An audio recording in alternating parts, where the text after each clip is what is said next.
بسم الله الرحمن الرحيم، والصلاة والسلام على محمد ابن عبد الله صلى الله عليه وسلم.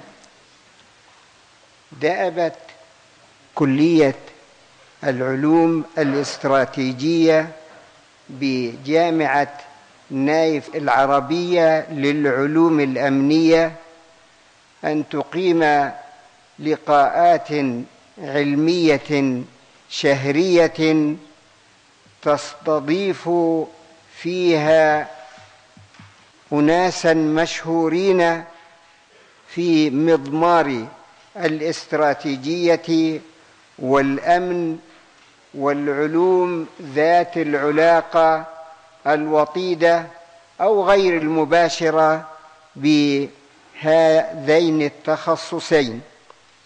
واليوم كم سعدنا أننا انتهزنا الفرصة باقتراح جاء من إدارة التعاون الدولي أن نستضيف السيد إيميل بيريس من وزارة الداخلية الفرنسية لكي يحاضرنا، وعنوان محاضرته هي كالتالي: استراتيجية التعاون الدولي بوزارة الداخلية الفرنسية في تعزيز العلاقات الأمنية مع دول الوطن العربي.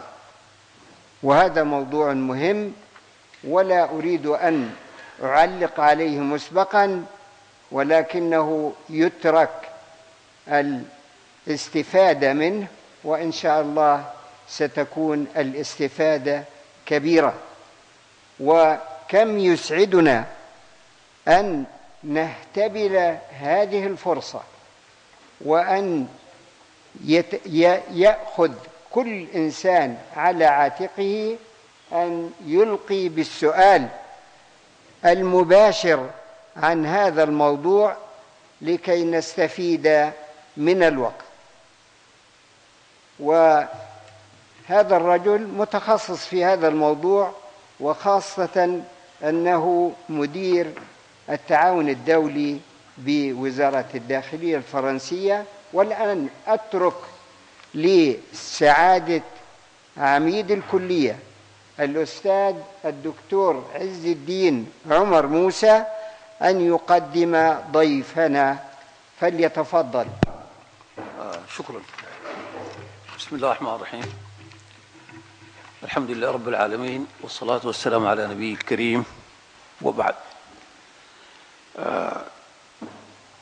إنه كما ذكر زميلي الدكتور طه الفرة وكيل الكلية أن يكون اليوم حاضرا معنا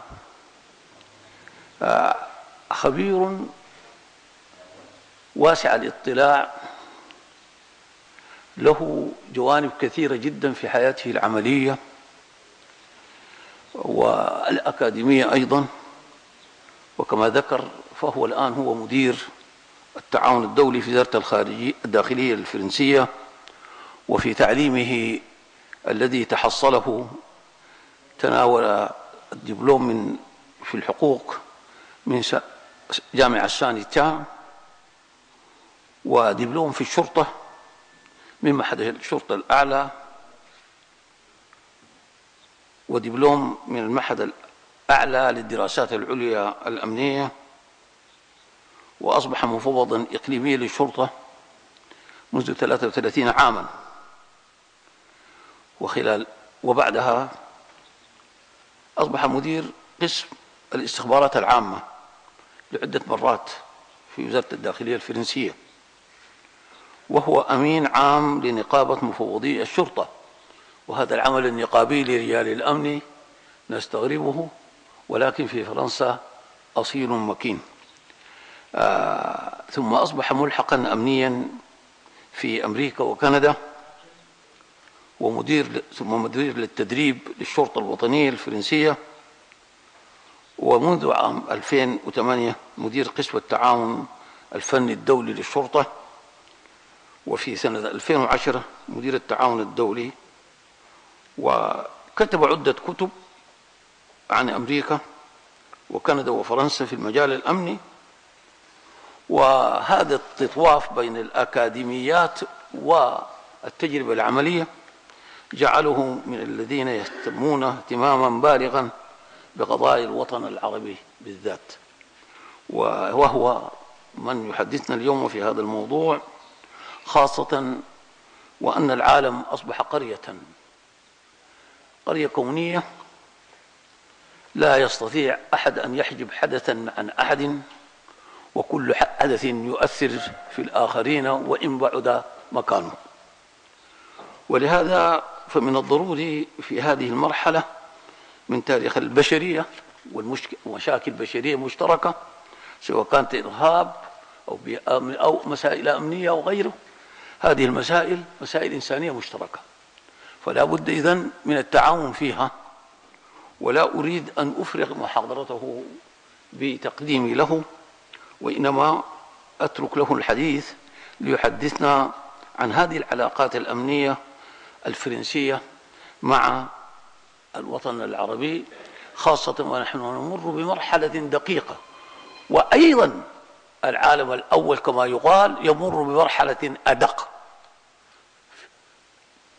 نتعرض إلى مصائب ويتعرضون إلى مصائب أعظم، فنحن في ركب الإنسانية كلنا في خطر. فإلى أي مدى يكون هذا التعاون مفيدا للإنسانية؟ فليتفضل لإلقاء كلمته. Salam alaikum, merci. Je parlerai en français, donc n'hésitez pas à utiliser les écouteurs et à écouter la traduction de notre ami Ali qui va vous permettre de me comprendre.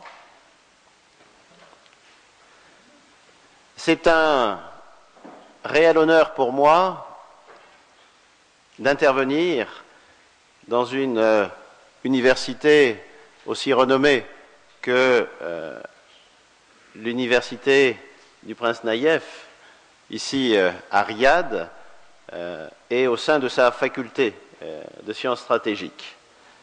Je remercie le doyen, le docteur Asdi Moussa, de bien avoir voulu m'accueillir, tout comme je remercie, si vous le permettez, Son Altesse le Prince Naïef, le président Al-Ramdi, qui m'a accueilli hier et qui m'a fait découvrir cette université, et le docteur, mon ami le docteur Saker Mokayed, qui m'a conduit depuis mon arrivée. Tous ceux qui ont rendu possible et agréable mon séjour dans le royaume dirigé par le gardien des deux saintes mosquées, Sa Majesté le roi Abdallah. C'est la première fois que je visite ce pays. C'est un véritable honneur et c'est un véritable plaisir pour moi. J'espère, si Dieu veut, que ce ne sera pas la dernière fois. Et en tout état de cause, vous êtes tous les bienvenus en France pour que nous puissions poursuivre les échanges que nous allons lancer aujourd'hui. J'ai normalement, mais je ne sais pas si cela fonctionnera, une présentation de diaporama, de PowerPoint qui était prévue, mais je ne sais pas si on peut la lancer. Ça vous permettra de découvrir en anglais ce que je vais dire. Je vais réduire un petit peu la durée de mon propos pour faire en sorte que nous puissions éventuellement échanger au niveau des questions. Comme vous l'avez dit, Monsieur le Doyen, face à la mondialisation de la menace criminelle, les services de police, puis les autorités politiques des États ont progressivement eu à mettre en place des outils de coopération policière internationale. Reste, et nous allons le voir ensemble, que face à la pression de nécessité, les États et les services de police sont passés de différentes formes de coopération, de l'échange de l'information à des coopérations multilatérales ou bilatérales, plus approfondies en fonction des menaces, qu'elles soient communes ou partagées. Nous allons voir quels sont les freins qui s'opposent à cette coopération policière internationale. Nous allons voir aussi quels sont les meilleurs outils qui, au niveau stratégique, peuvent permettre de créer un lien là où il y a plus une opposition qu'une volonté parfois d'échanger. Nous allons voir également comment, dans le cadre de cette coopération, la France et les pays de la Ligue arabe ont mis en place des outils de coopération pour faciliter les échanges entre les différents acteurs du monde de la sécurité. Et je conclurai en disant que sans diagnostic, sans décèlement précoce, sans vision stratégique, proactive, nous sommes dans l'impossibilité d'accompagner cette évolution nécessaire qui nous permet de mieux faire face aux menaces, qu'elles soient criminelles ou qu'elles soient terroristes, qui pèsent sur nos sociétés. Je passerai bien vite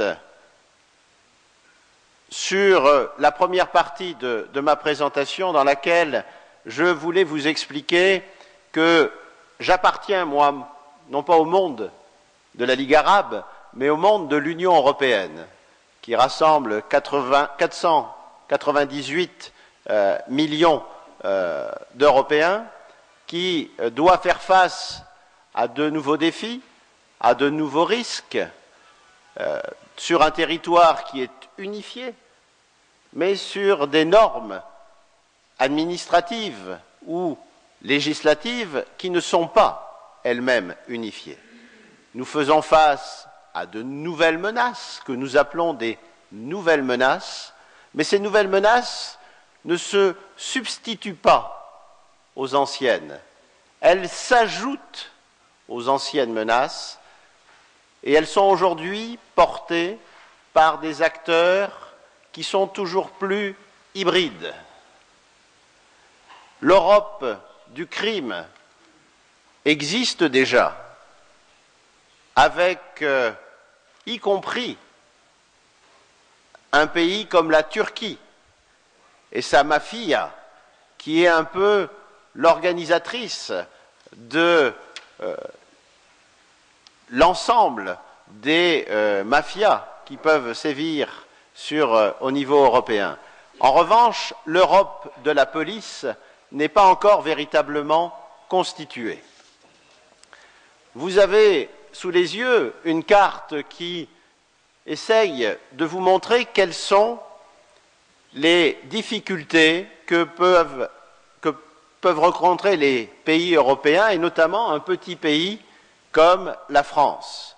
Difficultés sur des trafics de stupéfiants, sur des réseaux criminels d'immigration irrégulière, sur du terrorisme. Et vous voyez que tout peut converger sur un petit endroit de la planète comme la France en venant du monde entier. J'ai pris l'exemple français, mais on pourrait prendre l'exemple de beaucoup de pays de cette planète qui subissent exactement les mêmes difficultés. Face à cette mondialisation de la menace criminelle, les services de police, très tôt, ont cherché à s'organiser pour pouvoir échanger. Je passerai rapidement au niveau historique sur ce que nous avons vécu. Tout commence il y a un siècle. Nous sommes en 1914 et à Monaco, nous avons un premier rassemblement de policiers qui décident de travailler ensemble pour mieux lutter contre la criminalité transnationale. C'est le début de la création de ce réseau que l'on appelle maintenant Interpol. Interpol, c'est l'adresse télégraphique qui a été utilisée après la Deuxième Guerre mondiale en 1946. Interpol, c'est l'organisation internationale de police criminelle que vous connaissez. Et puis, nous avons mis en place en Europe toute une série de coopérations que vous voyez défiler sur l'écran et qui a été améliorée grâce à un ensemble de traités, de textes qui ont renforcé les liens qui pouvaient et qui doivent exister entre les services de police, entre les services de renseignement.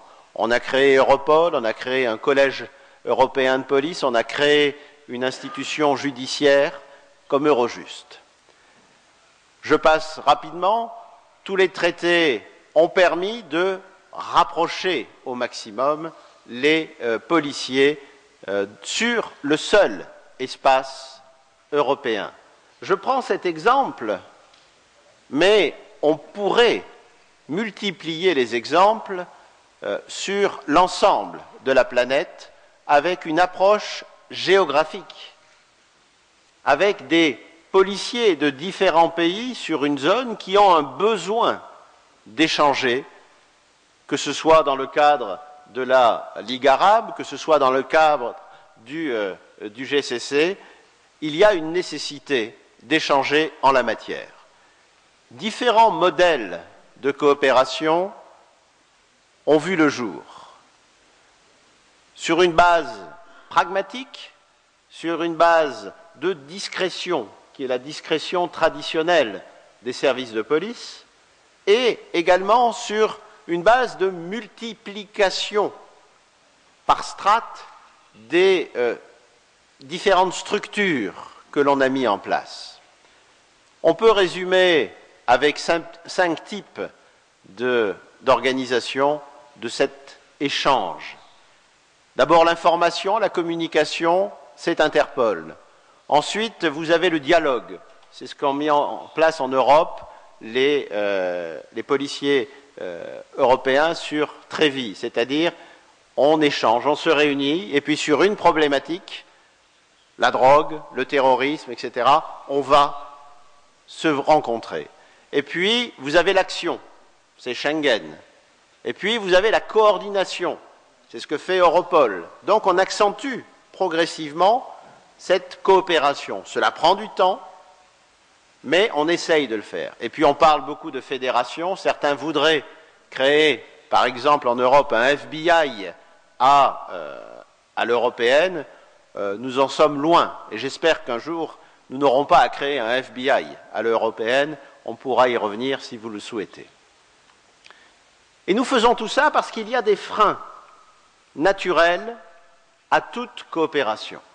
Le premier frein, c'est la souveraineté des États. Nous vivons tous et nous sommes tous des citoyens de pays indépendants.